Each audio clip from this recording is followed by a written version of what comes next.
অনেক তো মাছ মাংস খেলেন, আজ একটু অন্যরকম হোক নাকি? চলুন আজ বানিয়ে ফেলি চটজলদি মুচমুচে স্ন্যাক্স মুসুর ডালের বড়া। একবার খেয়ে দেখুন, হেভি টেস্টি। এখন তো সবাই মাংস বা মাছের মজাদার রান্না পছন্দ করেন, কিন্তু মাঝে মাঝে একটু ভিন্ন কিছু চাই তো। আর এই মুসুর ডালের বড়া সেই কাজটাই করবে।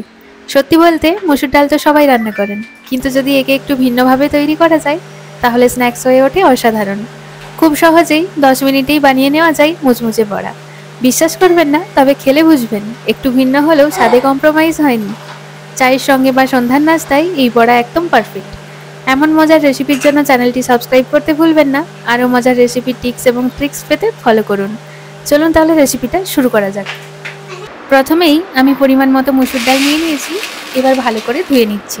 ডালটা যত ভালোভাবে ধুয়ে নেওয়া যাবে ততই রান্নার স্বাদ ভালো হবে। আমি একটু বেশি জল দিয়ে বেশ ভালো করে ধুয়ে নিচ্ছি, যাতে কোনো ধরনের ময়লা বা অতিরিক্ত গন্ধ না থাকে।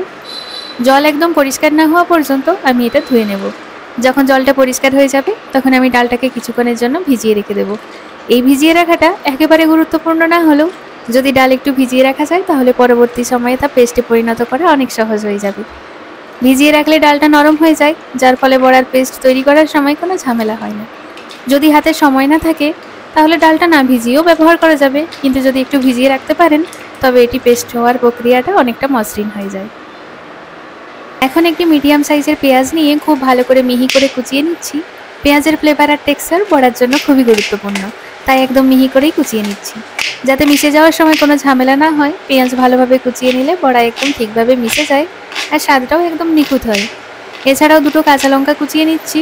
কাঁচা লঙ্কার তীব্রতা স্ন্যাক্সের সাথে এক বিশেষ মধুর ঝাল এনে দেয়, যা সবাই পছন্দ করে।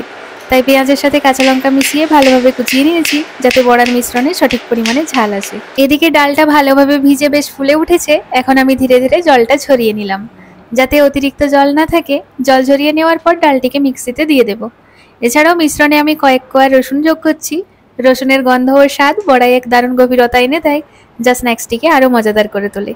এখন আমি ডালটাকে মিহি পেস্টে পরিণত করছি, তবে খুব মিহি করে না, একটু টেক্সচার রাখতে চাই যাতে বড়াটির মধ্যে একটা ভালো ক্রাঞ্চ আসে। পেস্টটি যেন একদম মসৃণ না হয়ে যায়, তাই আমি একটু খেয়াল রাখছি। এমনভাবে মিক্স করলে বড়া ভাজার সময় তেলও কম লাগবে এবং বড়া হবে মুচমুচে, কিন্তু ভেতরের পেস্টটাও থাকবে একদম আদর্শ। এখন এই মিশ্রণটি আমি একটি আলাদা পাত্রে নিয়ে নিলাম। এরপর এর মধ্যে যোগ করলাম কুচানো পেঁয়াজ, যা আমি আগেই খুব মিহি করে কুচিয়ে রেখেছিলাম। পেঁয়াজের সাথে এক মুঠো ধনেপাতা কুচিয়েও দিলাম, যাতে একটু সুগন্ধি এবং সতেজ ফ্লেভার আসে। এর সাথে আরও যোগ করলাম কাঁচা লঙ্কা, লঙ্কা গুঁড়ো, হলুদ গুঁড়ো, জিরে গুঁড়ো এবং স্বাদ মতো লবণ। এই সমস্ত মশলা একসাথে মিশিয়ে একটা মিশ্রণ তৈরি করেছি। এখন সবকিছু খুব ভালোভাবে মিশিয়ে নেওয়ার পর মশলার সুবাস খুবই মজাদার হয়ে উঠেছে। পেঁয়াজ, ধনেপাতা, লঙ্কা আর মশলাগুলির সমন্বয়ে একটা দারুণ স্বাদ তৈরি হয়েছে। এই মিশ্রণটি ভালোভাবে মিশিয়ে নিলে বড়ার স্বাদ হবে একদম পারফেক্ট, মুচমুচে আর সুস্বাদু। এখন একটি কড়াইয়ে তেল গরম করে নিলাম। গরম তেলে মিশ্রণ থেকে একটু একটু করে নিয়ে বড়ার আকারে তেলে দিয়ে দিচ্ছি। প্রথমবার কম করেই দিলাম, যাতে বড়াটা ভালোভাবে ভাজা হয়। একটু সময় নিয়ে বড়াটিকে এক পাশ ভেজে নেওয়ার পর উল্টে দিলাম। এরপর কিছু সময় অপেক্ষা করলাম, তারপর আরেকটা পিঠ ভালোভাবে ভাজা হয়ে গেলে উল্টে দিলাম। এইভাবে বড়ার দুটো পিঠ খুব ভালো করে ভাজা হয়ে গেলে আমি সেটা কিচেন টিস্যুর উপর তুলে রাখলাম।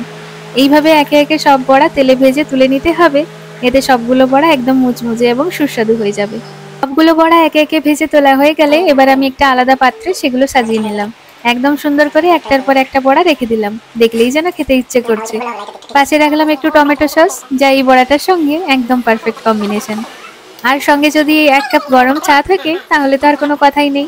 বিকেলের নাস্তা হোক বা হালকা খিদে মেটানো, এই মুসুর ডালের বড়া কিন্তু সবসময় হিট।